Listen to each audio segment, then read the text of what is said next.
Avant de se rendre au marché dominicain de Dajabón, Robert et sa femme Marlène passent en revue leurs derniers achats.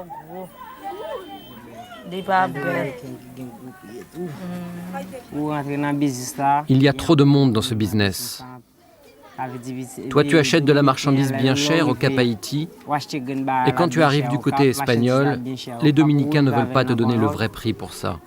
Il y a trop de monde dans ce business, parce que notre pays ne nous offre rien d'autre.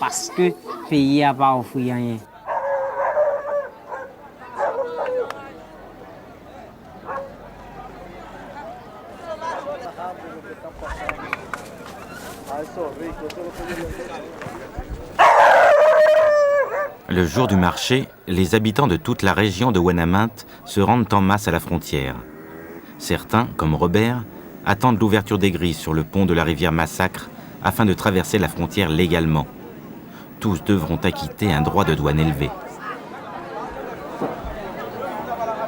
Mais pour être sûr de trouver un bon emplacement en ville, Marlène, la femme de Robert, comme la plupart des Haïtiens, préfère passer la rivière sous le pont, en toute illégalité.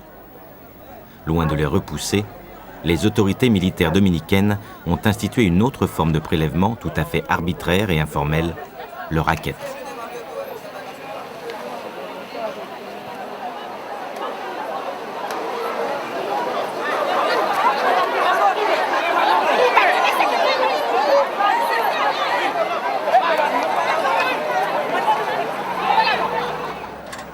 À 9h, sur le pont, la foule peut enfin entrer en République dominicaine.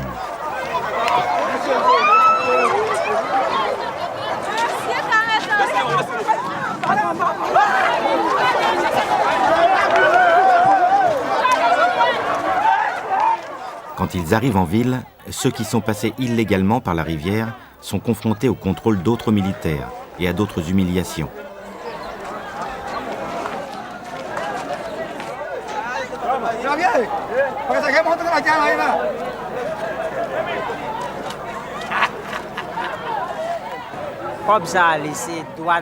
Les gens de la douane nous prennent beaucoup d'argent, et très souvent.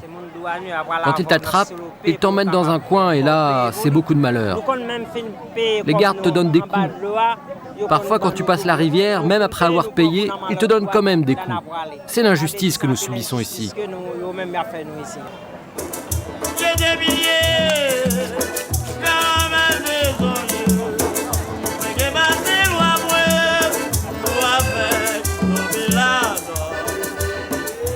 Au marché de Dajabón, où se mélangent dominicains et haïtiens, les militaires patrouillent sans relâche, à l'affût de la moindre irrégularité.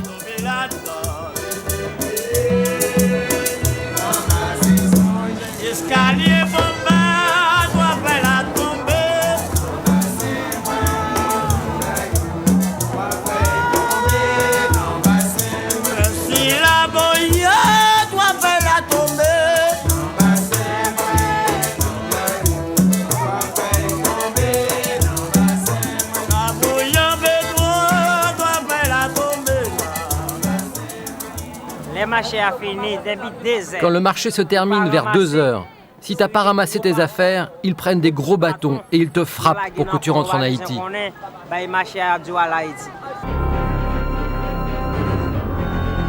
Au retour, quelques mètres seulement avant le passage de la frontière, les Haïtiens sont de nouveau victimes d'un racket organisé par des militaires en civil.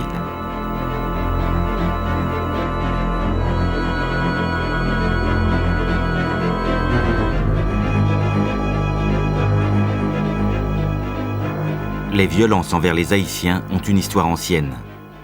Rejetés par le reste du monde après leur indépendance et sombrant dans la misère, ils seront également victimes au XXe siècle de la folie meurtrière du dictateur dominicain Trujillo.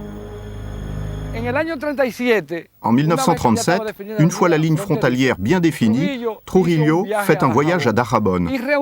Il réunit ses collègues et les officiels de la ville et il va jusqu'à leur dire que le ciel de la frontière est très noir parce qu'il y a trop de Haïtiens. Alors il donne un grand coup de pied et il dit « Il faut en finir avec ces gens-là ».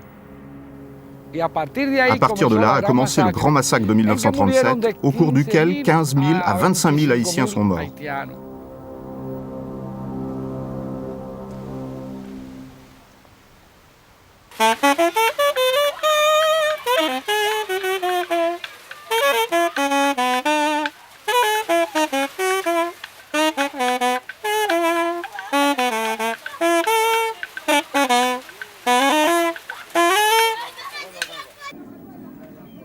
Seska est cordonnier et professeur de saxophone en Haïti. À l'époque des massacres, tout jeune enfant, il vivait déjà à Ouanaminthe. Avec son ami Solon, ils évoquent encore parfois cette période tragique de leur histoire.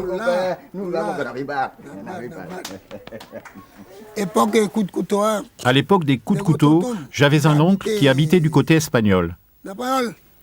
Il était marié à une dominicaine. Ils avaient 7 enfants. Au moment des massacres, le propre frère de sa femme l'a assassiné. Moi, voilà ce que j'ai vu de mes propres yeux. Ils ont d'abord tué une mère. Ils l'ont saignée, là, sous le sein. Elle venait d'accoucher. Alors, ils ont pris son bébé, ils l'ont jeté en l'air et ils l'ont fait retomber sur une baïonnette.